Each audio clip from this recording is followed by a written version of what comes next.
Despite his wealth, Herman, a well-known businessman in the city, was a kind and compassionate man. He lived, finding no appeal in fancy foods like caviar with truffles. He preferred the familiar flavors of his mother's home cooking from childhood. Molecular gastronomy, to him, couldn't hold a candle to that. However, his fiancée, Christine, had very different tastes. She wouldn't touch a hearty meat pie like ragu. Instead, she craved fresh croissants and dreamed of watching the Eiffel Tower in France. Herman's friends and relatives, knowing his character and simple lifestyle, were baffled by his choice of a partner. They couldn't fathom how he could have fallen for such a girl. Love is a fickle thing, they'd say. You never know who you'll fall for. Christine was undeniably attractive, with a captivating figure and milk chocolate skin that drew all eyes to her. She believed her beauty was unparalleled, especially after enhancing her lips and cheekbones with plastic surgery. Her long, thick, straw-colored hair and large blue eyes, which she used to project an image of innocence and naivete, held Herman captive. She was also incredibly charming and knew how to use her attractiveness to her advantage. She was lively, always laughing at Herman's jokes at the right moment, and showed genuine interest in his business and hobbies. After a long day, she took care of him, and in the bedroom, she worked her magic. Shortly after they met, Herman and Christine were already living together in his three-story home. The house had a vast expanse of land, complete with a fruit garden, a swimming pool, and a gazebo with a barbecue area. Because of this, the house was often bustling with workers, gardeners, plumbers, and others. Herman always hired people responsibly, seeing them as guests in his home. Christine, however, was more interested in manicures than household matters. She rarely interfered with the running of the house. One day, though, Herman hired a woman with a troubled past. Mary was a quiet, kind woman in her mid-40s who came to Herman seeking a cleaning position. She had heard about the vacancy from her previous employer, who had moved his family to the capital. Mary was desperate for a new job, but few people were willing to hire a woman with a criminal record. The cleaning position at Herman's house was a lifeline, promising a good salary, food, and a room. As Mary sat modestly before him, Herman was surprised. He couldn't recognize the former inmate in her. She was neatly dressed, with a kind smile and a hint of sadness in her eyes. "How did you end up in prison?" Herman asked, his voice direct. Mary didn't hesitate or try to deflect the question. With a sad smile, she simply said, "Because of love. I was foolish, I fell in love with the wrong person, and I'm still paying for it." "I don't recall an article about love in the criminal code," Herman chuckled, a hint of disbelief in his voice. Mary shook her head. "It wasn't that. There was something else," she explained, and then proceeded to tell Herman her story. Mary had been in love with a man named Jerry. He was charming, a talented guitarist, and handy around the house. Over time, however, Jerry began to change. He became anxious and irritable and would disappear for days without explanation, only to reappear at her doorstep begging for forgiveness. Then, the unthinkable happened. Men in uniform arrived at her apartment, and illegal substances were found in her belongings. She had no idea how they got there, but she knew where they had come from. At the police station, Mary insisted it was a mistake, but no one believed her. Her life became a nightmare: prison, gloom, and despair. To make matters worse, Jerry, her ex-boyfriend, betrayed her without a second thought. He provided evidence against her, claiming she was selling the drugs.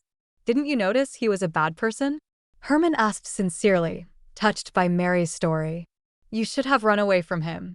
"I loved him," Mary said, her smile filled with such sincerity that it touched Herman's heart. "I never expected betrayal." Herman felt sorry for Mary. Her story had moved him.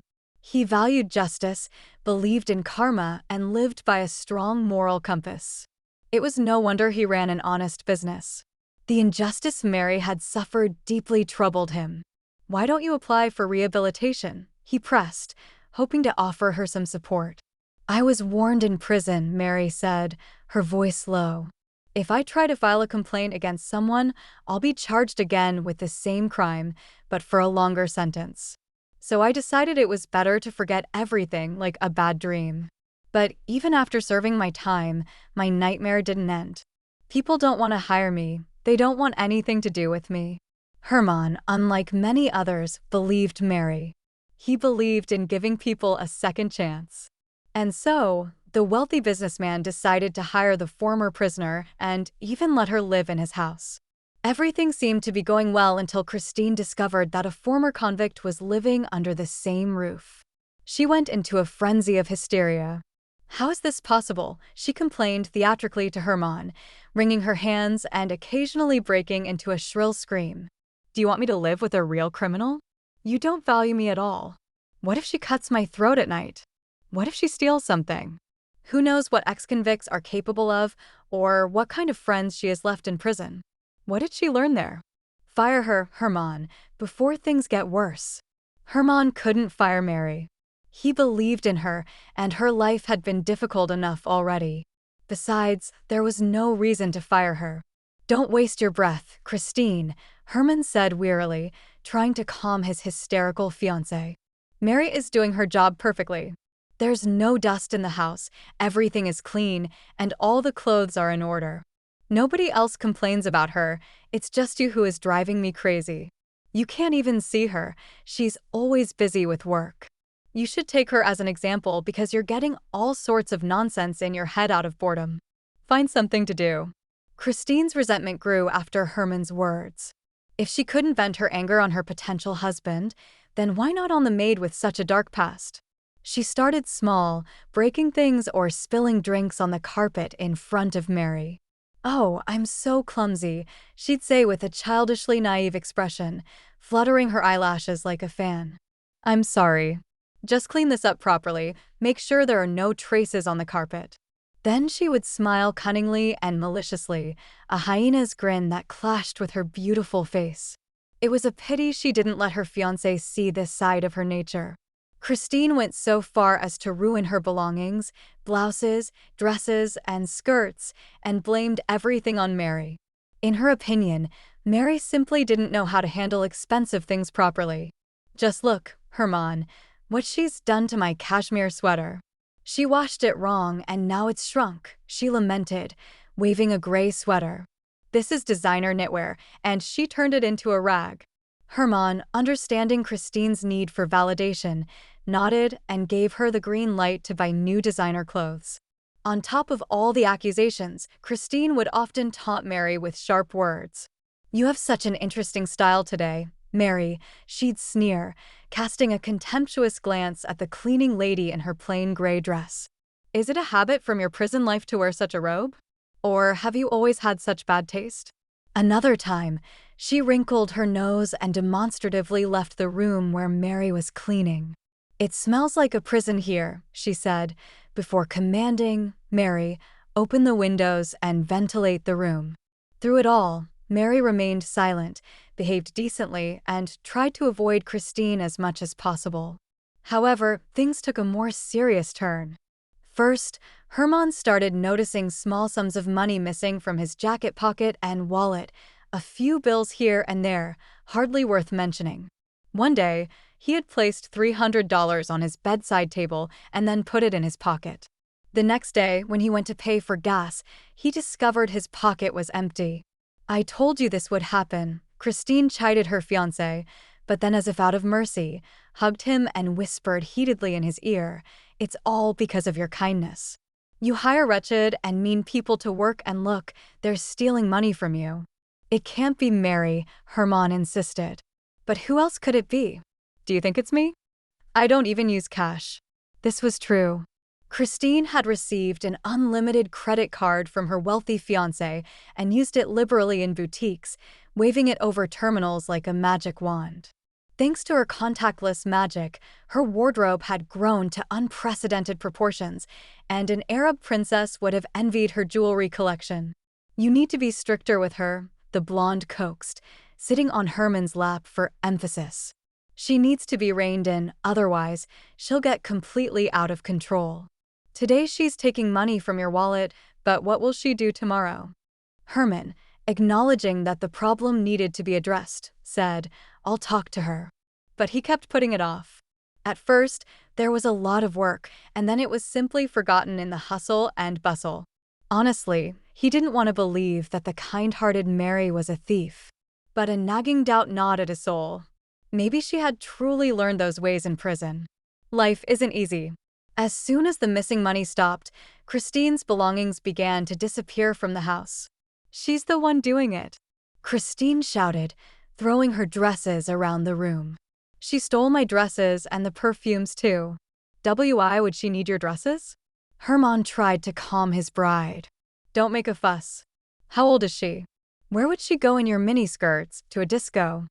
Herman didn't understand why anyone would need one of Christine's obscenely revealing, yet fabulously expensive, outfits. Mary wasn't the type to wear such things. Then, Christine noticed her jewelry missing. "The ring you gave me is gone. I've looked everywhere, but it's not in the house," she pouted, complaining to Herman about the loss of her ring and Pandora bracelet. "My favorite, by the way." "Maybe they rolled somewhere," Herman suggested, still reluctant to believe the worst. "Of course, they rolled away," Christine nodded, her beautiful head pointed toward him. "Into your criminal's pocket. She's probably already sold them and spent the money." One evening, while preparing for a business meeting, Herman wanted to wear one of his favorite watches. He had a whole collection, but the one he needed was missing. That evening, Herman met his childhood friend, Ryan, for a drink. "Why are you so gloomy?" Ryan asked, noticing his friend's troubled expression. "Did you fight with Christine? Or something at work?"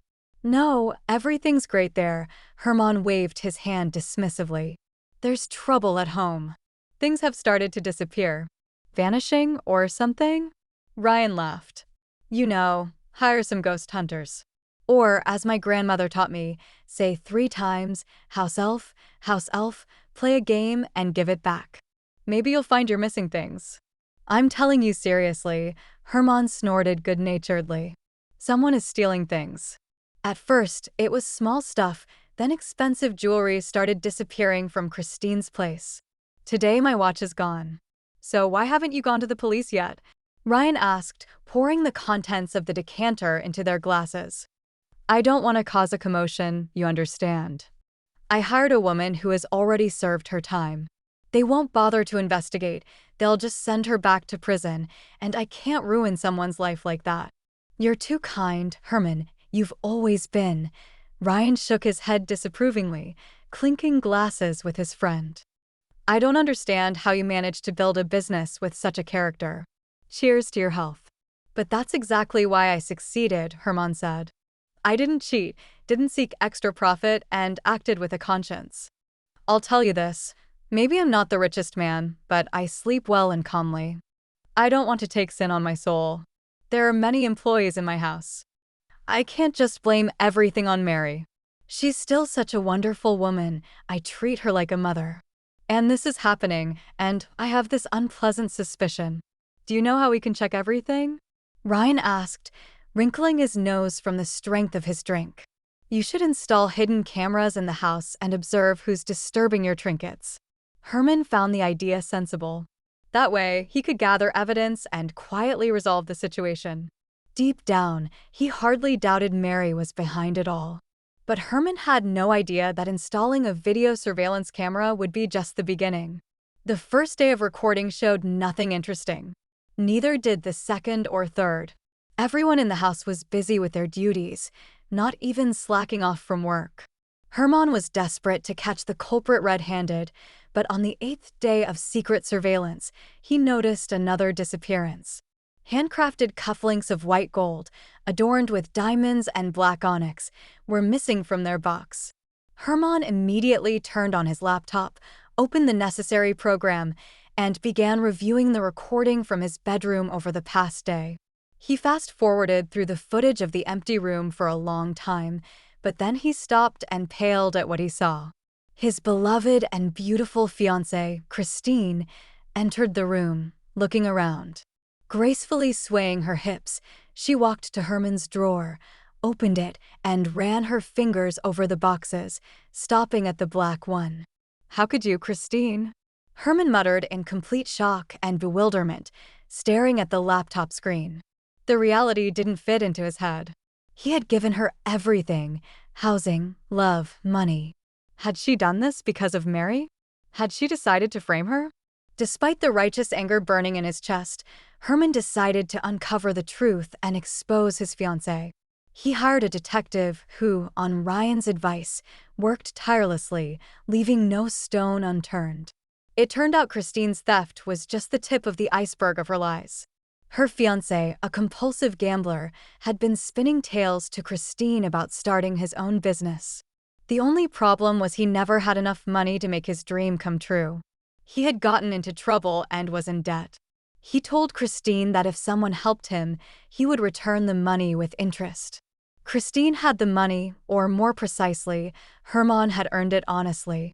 So she decided to help her lover at Herman's expense. A cunning plan had ripened in her mind to frame Mary and get her lover out of debt. At first, Christine took small sums of money, making it look like Mary was stealing. Then, she began to steal expensive items and pawn them, giving the money to her lover. Of course, she blamed Mary, who had a criminal past, for the disappearance of the precious things. Upon learning about his fiancée's treachery, Herman decided to be just as cunning as she was.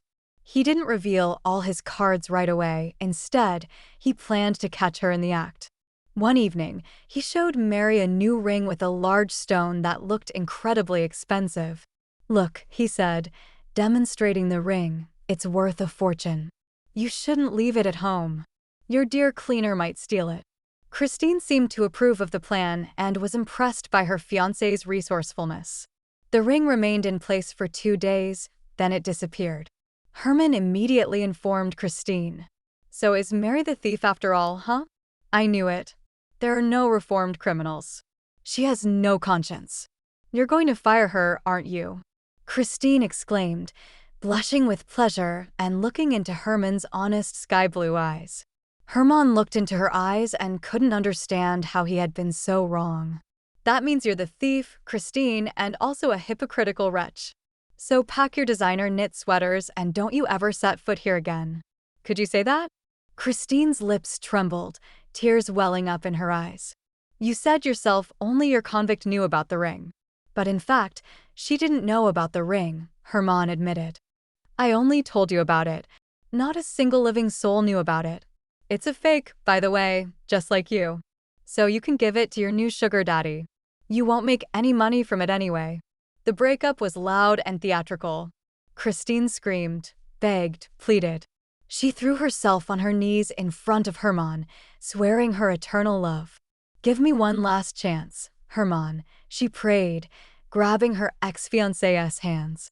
"You forgive everyone, always help everyone. You even found work for that woman, but why am I not entitled to a second chance?" Herman was unbending. "You should have behaved yourself. If you continue to break the law, I'll call the police and present them with all the evidence of your thievery," Herman replied sternly. "Then we'll see who should be behind bars, you or Mary." 6 months later, Herman found himself a new, truly lovely fiancée, Savannah. She didn't have the long legs that Christine did, and she never wore dresses with deep décolletage, but her heart was kind, and her soul was fair. They soon got married and later had 2 sons. Mary stayed with their family, not as a cleaner, but as a housekeeper. Over time, she became not just part of the staff, but a true member of the family. It was no wonder that Herman's children called her Grandma Mary. In secret from Mary, Herman learns about the fate of Jerry, the man who had betrayed the woman who loved him. He thought he should punish him for such a heinous act, but it turned out that he had been serving time in prison. So Mary had been working for Herman until her old age, and it wasn't just a job, but a happy life surrounded by people who appreciated her.